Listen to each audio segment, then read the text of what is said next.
You're listening to the Hazard Ground Podcast, with service members from across the military sharing their stories of combat and survival. And now, here's your host, Mark Zeno. Welcome into the Hazard Ground Podcast. As always, we appreciate you joining us each week as we give you another story of some of America's heroes. Before we get to this week's story, I want to remind you guys, check out our website, hazardground.com. Also, check us out on all of our social media sites, Facebook, Instagram, Twitter. We are on all of them. As we have told you in recent weeks, we are on Spotify now, so you can get us there. Of course, iTunes, Stitcher Play, Google Play, whatever format you guys are listening to us on. Again, we appreciate it. Also, leave us a rating and review if you can get on iTunes or however you're listening to it. That helps grow the podcast. That's super important to us. We want to get this thing as big as possible, get that Hazard Ground community growing out there so we can get more and more people listened in to what we have going on each week. This week, a special episode as we have two guests on the Hazard Ground podcast. Both of these gentlemen were members of the Special Operations community in the Army. Our first guest is a retired Master Sergeant. He had a total of 8 deployments, including Mogadishu, Iraq, and Afghanistan. He spent 20 years in the military in the Special Operations community, and due to the nature of his assignment in the military and the jobs that he's held, he's asked that we withhold his last name, and we'll just call him Brad. Our second guest got out of the military as an E7 Sergeant First Class in the Special Operations community, and as notable as his military career was, including deployments to Iraq and Afghanistan, you may know him from his previous career prior to the military as a guitarist in the band Nirvana and Soundgarden. He is Jason Everman. Brad, Jason, thank you guys so much for being here. Hey, thanks for having us, Mark. All right, so let's start with Brad, because your career goes back a little bit earlier. As I mentioned, you were part of Mogadishu, so you got into the Army way in the early 90s. Tell us how your career got started in the military.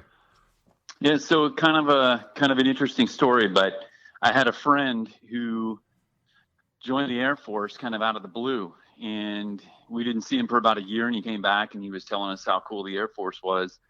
And I decided, the music thing wasn't working out and maybe I should look at something else. And I had this big interest in special operations, reading about Rangers in Vietnam and SOG and different things like that. And so I thought, you know what, I'm going to go to the recruiter and see what I can do.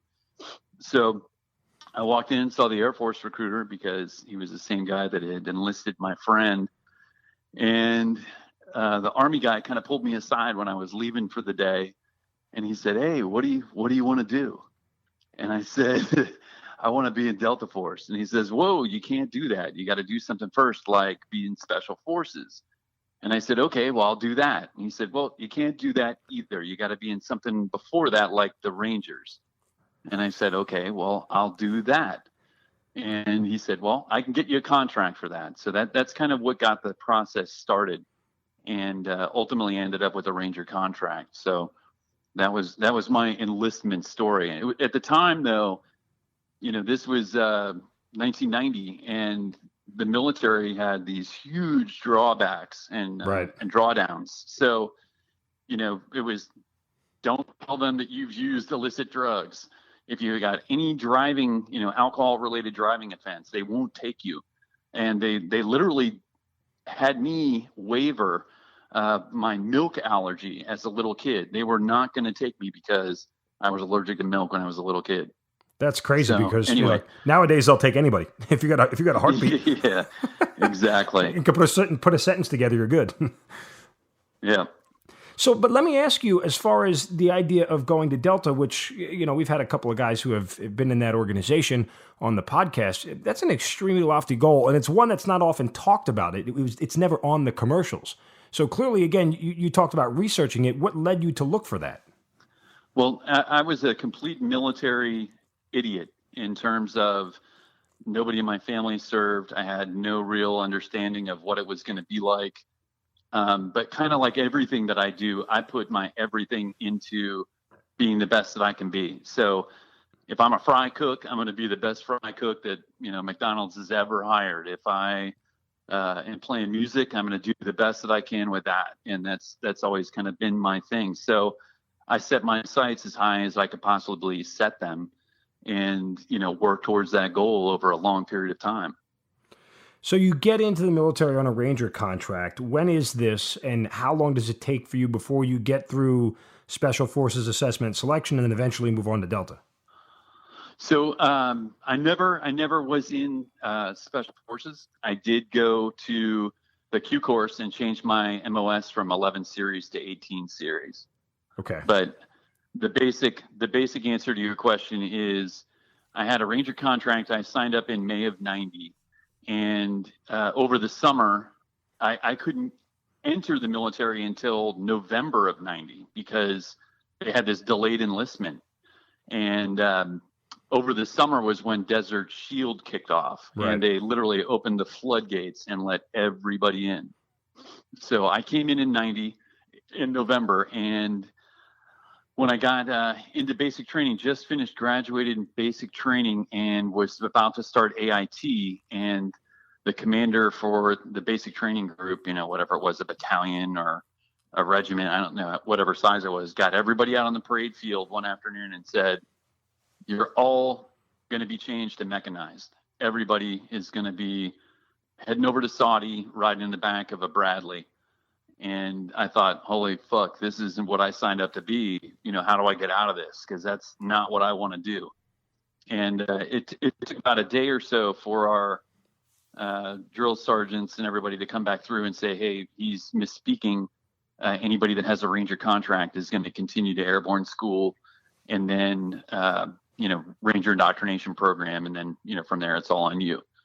But initially I was told, hey, you're going to be changed to mechanized. And in fact, the entire basic training battalion, regiment, whatever it was, all the students that were in at that time got switched to mechanized. Wow. So it's fortuitous that you managed to avoid that. When do you get to complete all of your training and get to your first actual assignment? So I went to airborne school. It must have been February, March of 91. And then the Ranger indoctrination program in April of 91, which was 3 weeks at the time, and got there in, I think it was April 28th of 91. It was assigned to B Company, 3rd Ranger Battalion. Then you get to your first deployment in Mogadishu in Somalia. What was that like? What was your mission when you got there? And, what did you see? Give me all the background on it. Not to spend a ton of time in it, because that's Sure. probably a whole podcast Right. in itself. Like a book could probably cover all my experiences with that. First of all, just being in the range, my first, people ask me, and I'm kind of off track here, but people ask me all the time, like, why did you go to, the highest place that you could go? And wow, you got there so quickly. But what people don't realize is that it's a series of very small steps that you're taking. So, when I was in airborne school, my goal was to complete airborne school. When I got to the Ranger indoctrination program, my goal was to complete that. When I got to the Rangers, my goal was to get to Ranger school, because then all these Spec 4s would leave me alone and I wouldn't get smoked running up and down the hallways in the middle of the night. So anyway, it was a few years. I had been there for a few years, had been to the Ranger course and graduated that and was a team leader. And then that's when we went on a JRX in Texas that ultimately led to us getting on a plane and going to Fort Bragg and doing a train up for a couple weeks and then heading over to Mogadishu. We had several people from, Operation Gothic Serpent, the battle in Mogadishu, on the podcast, to include Matt Eversman and Mike Durant and a couple of others. And when you look back on that experience, for all the story that's been told repeatedly, you're over 20 years now away from it. What's it like to look back on that, and what stays with you about it? I think it was a different time in the military. We weren't at war. And if anything, we really kind of underestimated, I think, what we were up against and didn't know the kind of full scope of what was there. And we had very limited resources. We didn't have the things that we were used to having in training, Spectre gunships or, things like that. There's so much to cover with that. the acts of heroism that I saw, and the sights and sounds are just things that, that never go away. But, it's amazing to me that of the number of guys on the ground, the amount of damage that was inflicted on the enemy is just overwhelming, and if you think about the number of guys that were killed in action minus, the number of guys that were on the ground, minus the number of guys that were hurt, minus the number of guys like Matt Eversman who didn't make it back into the city for multiple trips, there were very few people that were inflicting all that damage. Yeah, it's quite heroic, and every time I hear a new wrinkle to that particular battle, I'm never surprised, because it just, as you said, you could spend hours and hours and hours dissecting that from everybody's different point of view, and what everybody leaves there with is unique to their own experience, and I think that's something worthwhile speaking about. It was also a different time in that we didn't have situational awareness like we have nowadays. Yeah. Or like the guys have nowadays. So in that regard, just communicating, like not everybody had a radio. Not everybody knew what was going on. When I started engaging combatants, we weren't even at the target building yet. So I didn't even know that. And there was no plan. There was no, hey, we're going into a bad area like what's depicted in the movie. There was none of that. It was, we're going to go out here, set up a blocking position. This is what we're going to do. And, we're going to grab these dudes and then exfil. And anyway, so it took us months individually once we came back. And it took us months to piece together all of the things that happened that day just by talking. Where were you when this? Where were you when that? Collectively kind of all coming together and figuring things out. So that wasn't something that like we all knew what was happening as it was happening. As another example of that, we got back to the hangar finally, I think about noon the next day after going to the stadium and kind of cross-loading wounded and getting guys medevaced out and things like that. We got back to the hangar and CNN was on the TV, and that's when Mike Durant's picture and face and video popped up on the news, and we started seeing guys, being dragged around the city. That was our first. That was the first time that we were aware that had even happened. We didn't even know. Wow, that's just I can only imagine because for those of us who have been, as you later on went to Iraq and Afghanistan, all those news flashes were readily available, like on a daily basis. So it was something that you're always in tune with. And in fact, I think to a certain extent, it affected a lot of decisions that were made. It affected a lot of the way we fought battles because we knew we had cameras on us and eyes on us at all times. And that's a dangerous, slippery slope you put soldiers in combat on to ask them to conform to a standard of normalcy that war doesn't provide. So it's a difficult thing to see when you first get back to that hangar, I assume. Yeah, it was more of a surprise, and again, it's like there were guys that we accounted for. We didn't even know who was unaccounted for at that point. So, to find out that, hey, here's a helicopter pilot who is now being held captive, it was literally news to us, and we're watching it on CNN before we had even been informed through the chain of command or anybody even being able to piece that together.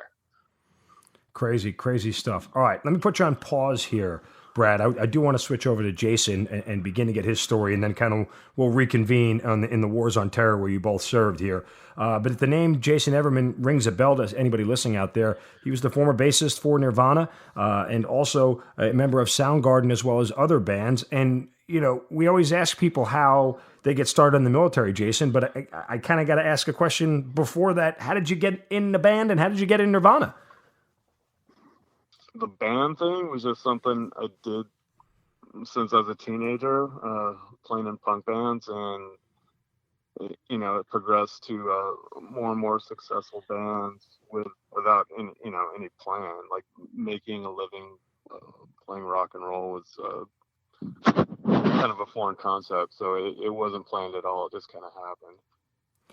And so, when you are living that life and doing everything else, what's the decision to walk away from that and decide to enlist into the military? It took about a year for me from when I kind of got the first kernel of the idea to do it to when I actually executed. So it was a pretty deliberate process. But I guess basically being a professional rock musician wasn't it just wasn't satisfying anymore. It felt more like a job. It wasn't didn't bring me joy. I guess is the best way to say it. And when you enlisted, it was 1994. I mean, listen, Desert Storm is in the rearview mirror. We had clearly won that. There was no like hangover from it or anything like that. And 9/11 hasn't happened yet, so it was an odd time to sign up for the military. I mean, I remember, I was beginning college a couple of years after that, and the idea of doing ROTC looked like foreign to people because it's like, well, there are regular jobs out there. Why are you joining up for the military?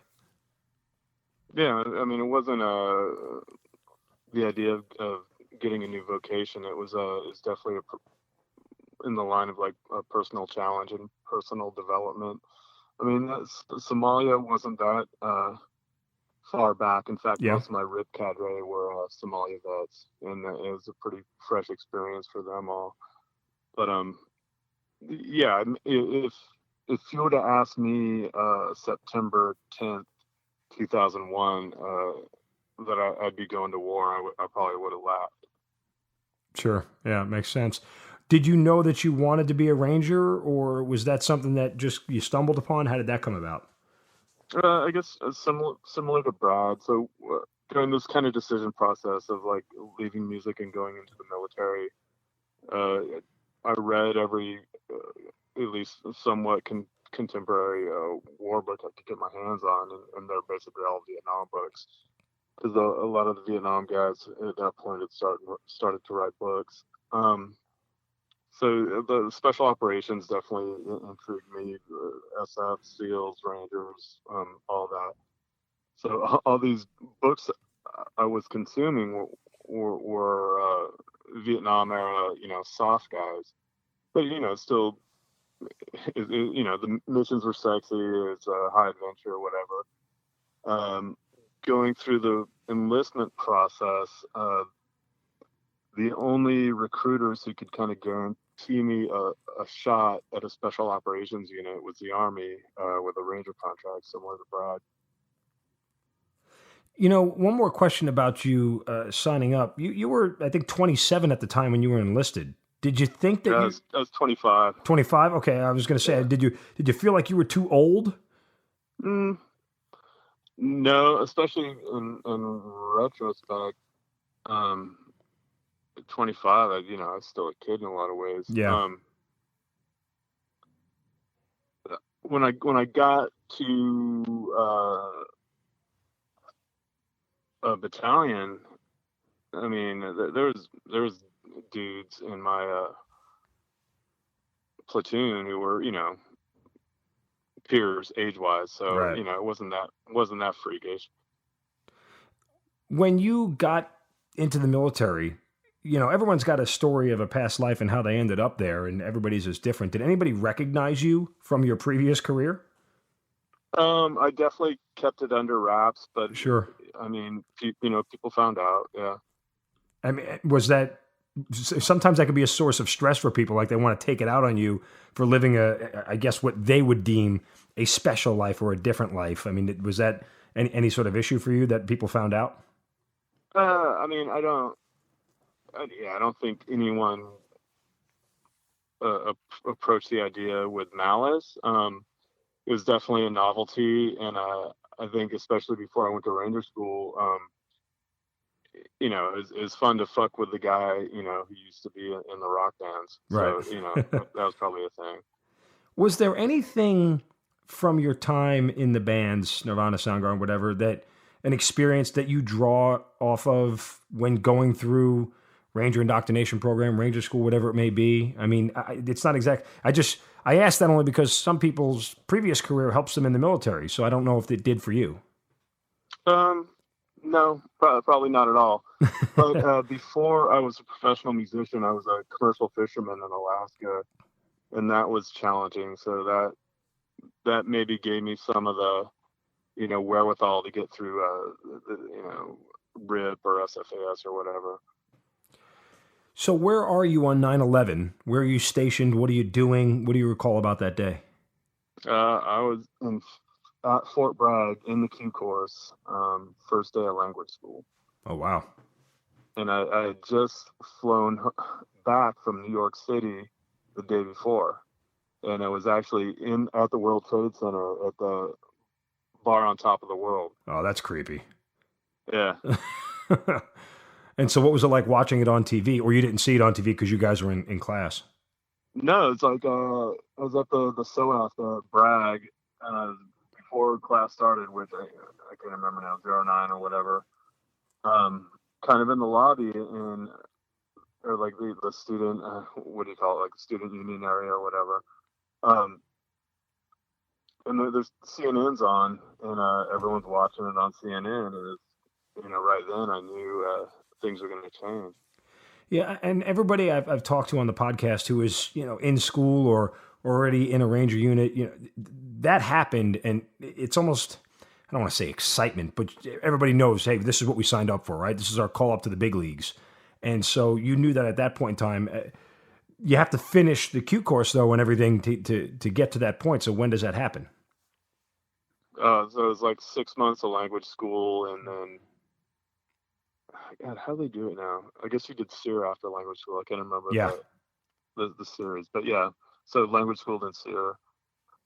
And so for those, whatever that is, like 7 months. Right. And for those listening who don't know, SEER is just a basically survival, evade, resistance, and escape type class. In case you are ever captured by the enemy and or forced to save. I mean, it's just a training course that special ops guys go to. How quickly do you end up getting to deploy? So it took a little bit of while. So did a couple JSATs, mm-hmm. and then my first operational deployment was going to Kuwait for the buildup for the Iraq invasion in 2002. Gotcha. So we deployed 2002, and it was kind of a 6 month build up, train up, whatever, and then obviously 3 across the berm. Did you have that kind of excited feeling that hey, this was going down and we're getting called up to do what we were trained to do? Yeah, definitely. And I only ask that again because there are people like Brad out there who have already been through combat, right? And that it's hell and back and it's a whole different scenario. And so some people, what's the old adage that you can get any man to go into combat once, it's getting him to go back. That's extremely difficult. And so for you, Brad, when 9/11 happens, where are you and how quickly do you end up in the Middle East? So, I was at the unit during 9/11 and was actually at home on September 11th because I was supposed to leave the next day to go help run our selection course where we go run it. Mm-hmm. And was watching the Today Show, drinking some coffee, getting my stuff packed, and the news changed to, hey, there's a big smoking hole in the side of the World Trade Center. And I remember thinking, yeah, that's no accident. And then watched, the next plane hit live. And at that moment, I knew that my life was changing in some way. And it was just a matter of, there were so many unknowns. It was more like, man, I don't know how long we're going to go, where we're going to go, how soon we're going to go, how long this is going to last. I definitely wouldn't have predicted that, 17 years later, we would still be engaged and engaging folks. That was something that never, crossed my mind. But definitely, I knew that things were changing, and it was a matter of, and I knew that my unit would be called upon first to go do something. And it just was a matter of figuring out how soon and where. So you get to Afghanistan first, I assume? Yeah, and my squadron wasn't the one that deployed to Afghanistan first. So I didn't end up there until April of 2002. Through your first deployment, when you guys get back, how quickly do you end up in Iraq? Because that's your next round, right? Yeah, that was so immediately after getting back from Afghanistan, we basically started prepping as the spearhead into Iraq. And that started almost immediately and until we flew over the stage right before everything kicked off. That's all of our focus. Let's circle back to, I guess, kind of the overarching points of your careers. You go through multiple deployments, and you're living in this special operations world. Do you get tired of the environment, and ultimately does it wear down on you because the op tempo is so high and the nature of the missions is dangerous and things of that nature? Is that ultimately what leads you to say, hey, you know what, I'm going to hang them up? Let me circle back on something even before that, and I'll say, because basically what we're doing here is trying to kind of draw together how we ultimately ended up to where we are today, right? Yeah. There are a ton of creative people in special operations. It's something that it took me by surprise when I got there, but once I got there and I understood the nature of special operations, it takes creative people. It takes guys that can figure out ways of going against the enemy in unconventional ways. And so there were this huge number of artists and guys that could draw, and not as many musicians, but being a musician myself, I knew about Jason about as soon as Jason stepped foot in a Ranger battalion that was across the country, because everybody knew I was a guitar player, and they're like, hey, there's this guy and he's here, and went to Ranger school with one of his probably team leaders, or a team leader that was in his company. So I ended up finding out about him, long ago, probably 94, 95. Oh, really? Yeah. That's crazy. So we've lived a parallel life, in a lot of ways for a long time. And it wasn't until, I guess, about 5 years ago when we finally met and hung out. So what ultimately leads, though, to the decision for you to leave the military, Brad? So for me, it was retirement. Okay. And that was something where, I did 20 years. I wanted to, because I could retire. I joined a little bit later too. I joined it at 21. And so I wanted to kind of start the next phase of life, and do something different and challenge myself in different ways. And, a lot of guys that get to the unit, and me included, when I got there, I thought, I'm never going to leave this place. It's like being in Disneyland. And the resources are incredible. The training is incredible. The mission is incredible. And it's all very noble, and loved it. But after, I guess, about 5 years there, I started struggling with just, the challenges of the monotony of the same things over and over again. And, so after I was operational for a number of years, I ended up taking a position in research and development, and kind of got in my feet into that a little bit, and ultimately just wanted to do something new and challenge myself in a different way. And that was ultimately why I decided to get out. I didn't want to be 60, with 30 years in the military, or 35 years in, and talking to the old crusty sergeant major. That's just not my shtick. So at 40 or 41, then it was time for me to pull out and go a different direction. Jason, what about you? What ultimately led to the end of your career? I guess maybe along similar lines as the music thing. I think it was time to move on to the next phase, I guess. I was still, a relatively young guy at the time. I had some gunfights under my belt. Nothing on the level of Brad in Somalia, but had some good moments. So check that block. So I basically applied to a couple of colleges, and I got accepted to a pretty good school, and so I decided to get out and go to school. And so with that career change, how do you end up linking back up with Brad as far as the band is concerned? I mean, because, school kind of is time consuming.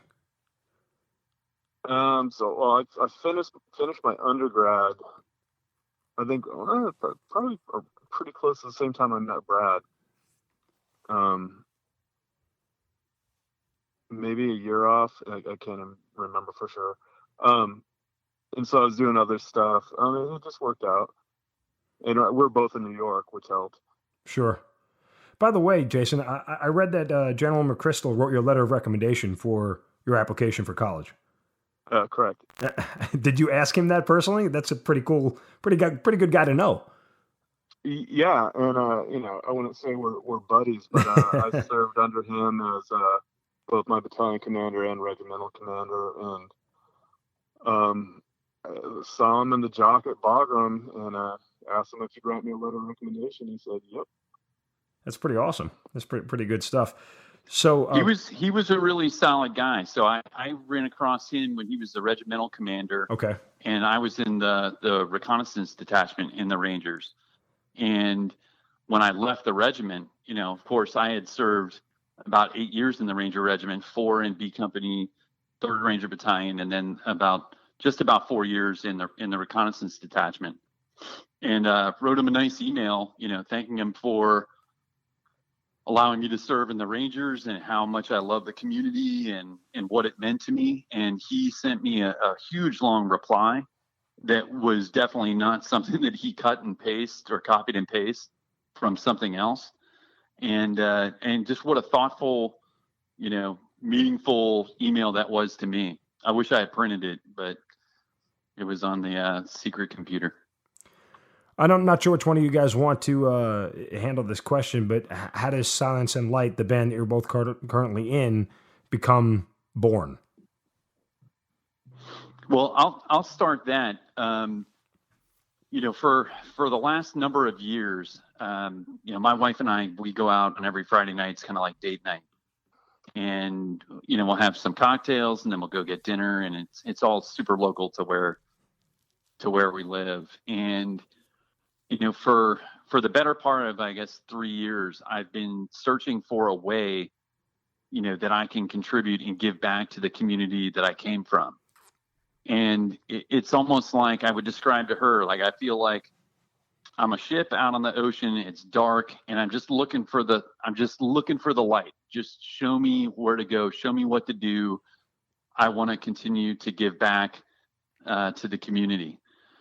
And, 1 week we'd be out and having some drinks, and she would say, maybe I should run for office of some sort, or, every week it was almost like a different thing and trying to figure out. And one day she came into, I have one of the rooms in my house, which is basically just all set up, music equipment and everything else. And she said, "It's just a shame that you aren't doing something with this. You've got all this great stuff, and you really should, do something with this." And the next morning I'm driving to work, and I thought, that's it. Like, this is something that I can do that's creative. It allows me to express emotion and all these like bottled up nasty things in a creative way that's healthy. And I can take the proceeds from that and give that directly to the community that I came from. So, like, win-win situation.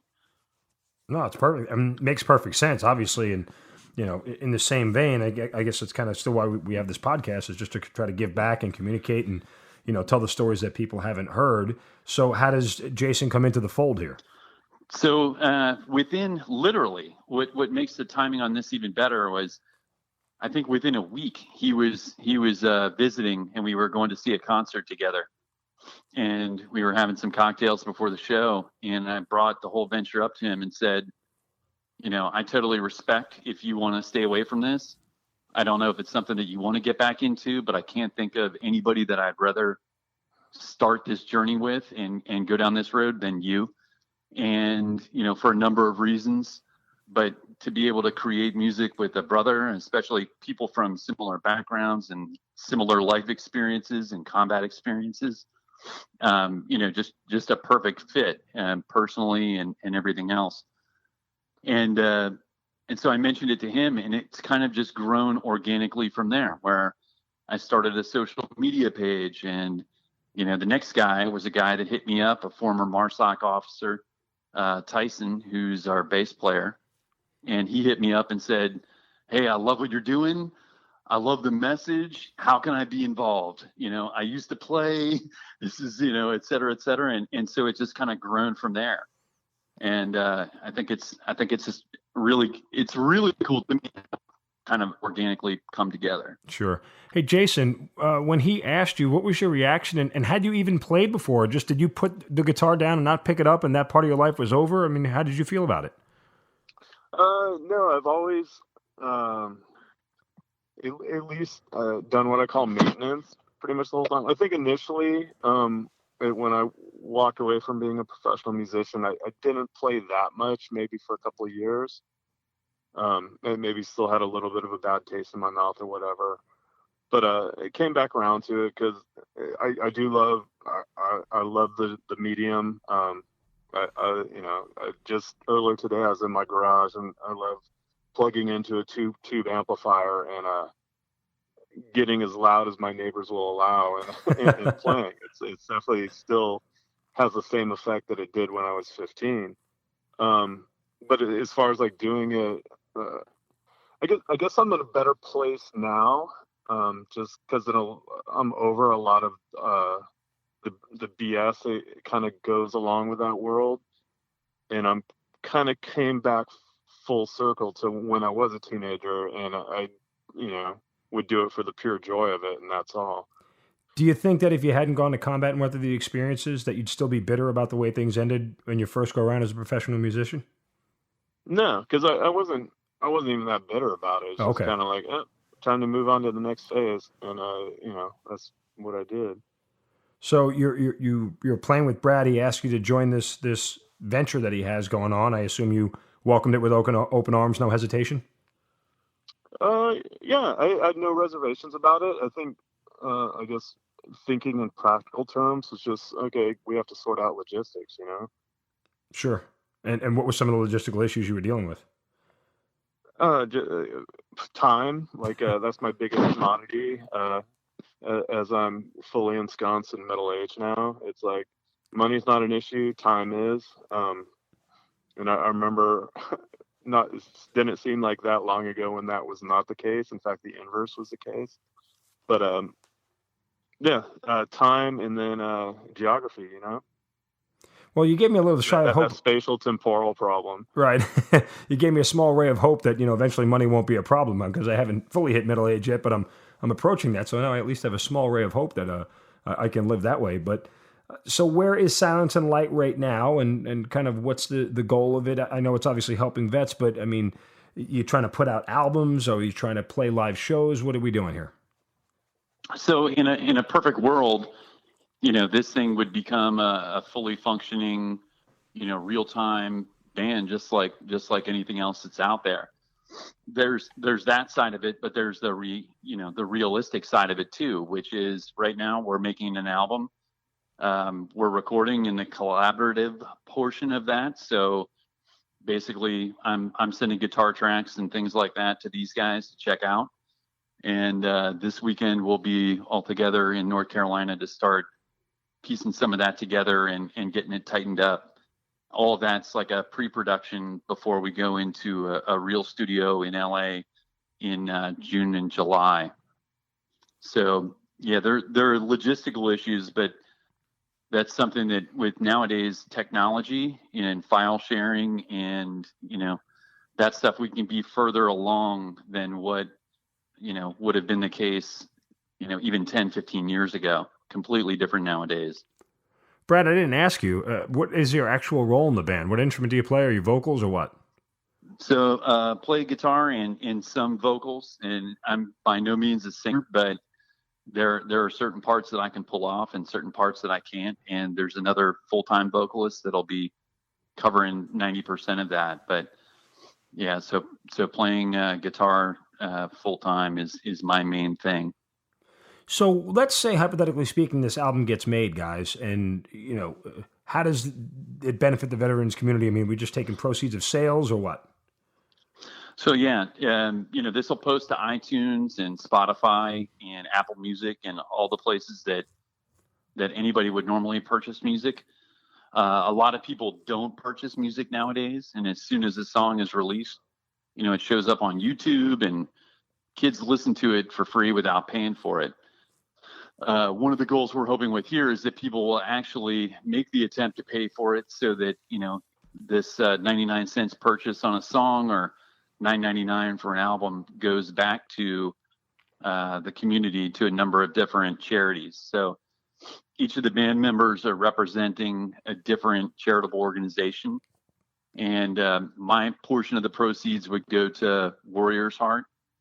And that's something that a buddy of mine is a co-founder on. And it's a physical, tangible place. It helps veterans deal with all sorts of issues, not just veterans, but it could be a SWAT guy, it could be EMS people, but anybody that's struggling and needs help. And it deals with some of the issues of PTSD in a whole, meaning a lot of guys or gals have substance abuse issues, and they go through years of that before they kind of realize that they can't numb themselves with booze or drugs.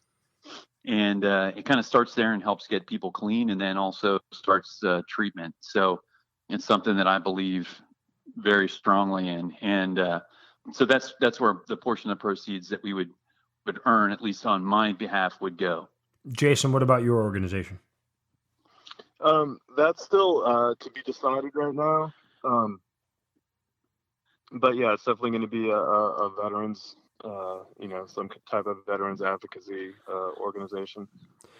Do you guys go out and meet with vets a lot? I mean, do you have time for that, as you mentioned, Jason, or is that something you guys would want to do as a band, or the other members of the band, military as well, or? Yeah, so everybody has had a role within the military in some way, shape, or form. And, that's something that kind of we felt to be able to speak to people, especially veterans, to say, look, we've been there, done that, been through the dark days, and, we're here healthy on the other side, and helping, giving back. And ultimately, it's like this purpose thing, right? That's what I believe people lose when they separate from whatever job they're doing that has that importance in their life. And so, this is one of the things that helps give me purpose. It's like therapeutic for me. And, that's one of the things I'm trying to kind of lead by example and show people, you can go after your dreams. You got to go for it though. You can't pussyfoot around. You got to go all in, and that, you can do it. If I can do it, you can do it too. Because no doubt I've lived dark times. So what's tougher, guys, being in a band or being in the military? Probably the drama of a band, not ours. I was going to say, Jason, what about you? What's tougher for you? Yeah, I guess it would depend on what kind of tough you're talking about. As far as this kind of like being a pain at times, being in a band, being in a band is basically like being in a 4-way or a 5-way marriage. And it can get complicated at times. Honestly, the military, I mean, yeah, it's physically challenging and at times can be dangerous, but it's pretty cut and dry what's going on, and you just got to do your best. You can also count on the military people. That's one of the things that, in dangerous situations, a lot of the times what gave me comfort was just knowing the guys that were on my left and right. And I would follow those guys anywhere. Was I scared to death? Yes. But, with those guys, I felt invincible. Well, I wanted to ask you, like, as far as the bonds from the military and bonds from band members, are they the same? Are they similar, or not even close? I think you probably go through, and Jason can answer this a little bit better because he lived, on the road and traveling in a van and things like that, which I never certainly did. But, I think I'll put it more like this. I think one of the things that we're doing that's different, and the music that we're creating and the way we're creating it and the people we're creating it with, we can be brutally honest. And ultimately, we just want what's best for the song or what's best for the album. There's no ego thing where in band situations, you generally find a lot of that, and a lot of partnering up of these two guys don't like this and they don't like the way this is being played, and that kind of drama that happens. But that's something that I think we're actually using to our benefit, is the fact that we can be open and honest with one another and say, hey man, that sucks. I don't like that. Let's change it. Or, we need to do something more like this, and nobody's, super married to it. Right. Now, I mean, I feel like, from what you guys tell me, that your relationship as band members is forged based off of your relationship in the military.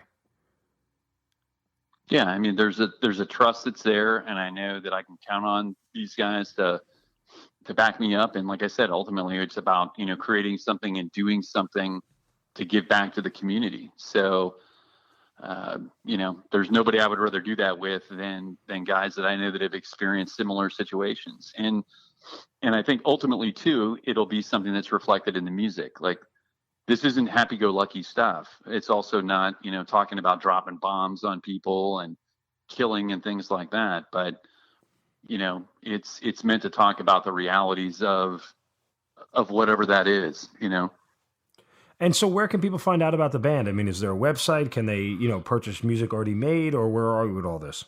So right now, again, it's like we're in the collaborative process. So, kicking everything around, we're going to start to pull that together in the next couple of months. And kind of the big news that I'll be announcing on my social media, which is ultimately in the next couple months going to switch over to the band's social media, is that we've got a producer who is top notch within the music industry, producer involved in the project. So his name's Josh Goodwin, Gudwin, and he's produced everybody from Maroon 5 to Britney Spears to Justin Bieber. So this is a legitimate, huge opportunity, and we're not taking it lightly. My social media is on Instagram right now. So anything that's going on and kind of releasing news as this whole thing is building is on Instagram. It's the letter J Bradford _official. And it's got some cool pictures, action shots. It's got shots of all of us in our prior lives, whether that's music or military. And then, kind of combine that also with stuff that's happening now and today. Final question on the band. How'd you come up with the name?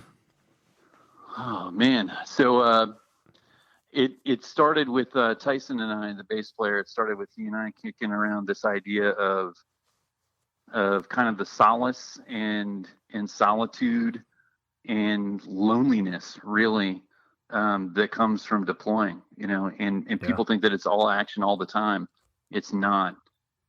And, being away from loved ones or family or anything else. And then also having this like hope and positivity. And so he sent me a poem, I believe that it was basically titled Silence and Light. And that's kind of where it started, and a picture that he had taken in Iraq that was this beautiful kind of landscape sunrise photo. And we both just said, yep, that's it. That's what it's going to be. Wow. That's incredible. I mean, there's a lot there too.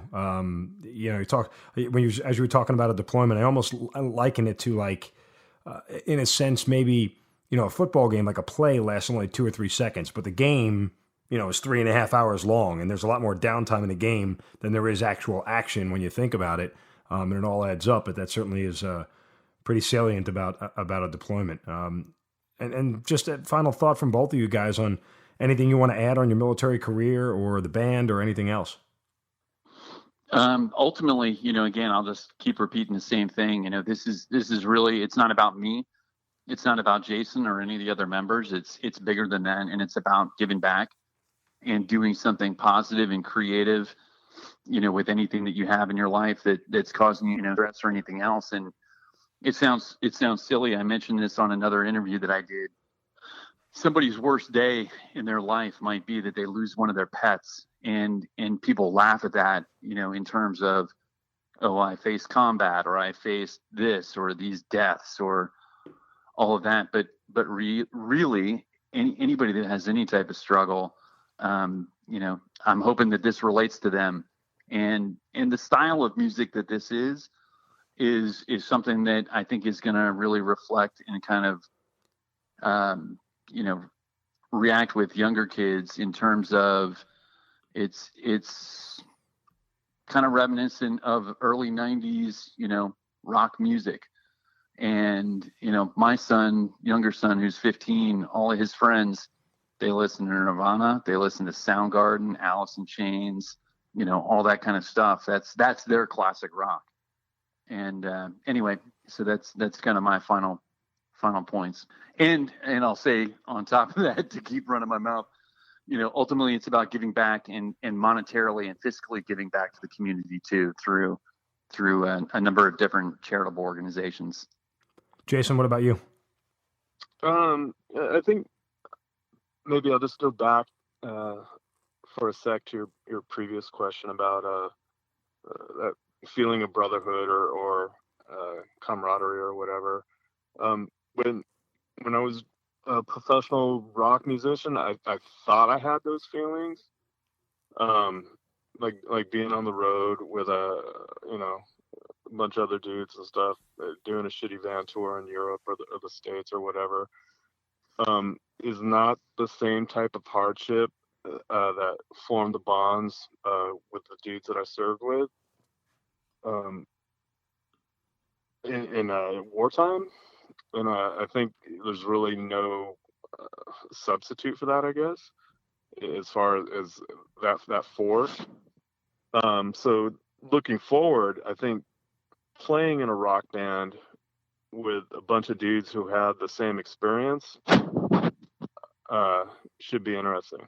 And I would imagine more, it'll be easier, I think, just because of that mutual respect and mutual understanding.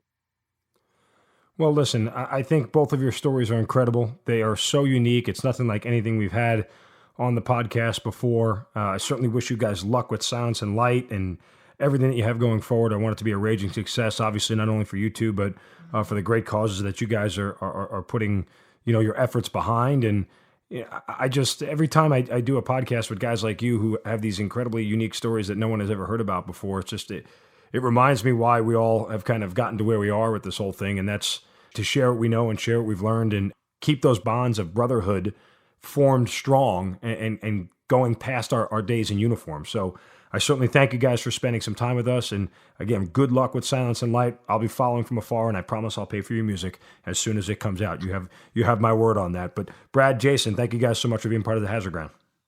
Awesome. Hey, thanks for having us, Mark, and thanks for what you're doing for the veterans community too. It's a great thing. So thanks on both regards. Yeah, thanks a lot. You've been listening to the Hazard Ground Podcast, hosted by Mark Zeno and produced by Matt Pasquarella. If you have an interesting story to tell and you'd like to be on the show, send us an email at hazardgroundpodcast@gmail.com. And if you like the show, don't forget to subscribe, rate, and review on iTunes. Thanks for listening. We'll see you next time.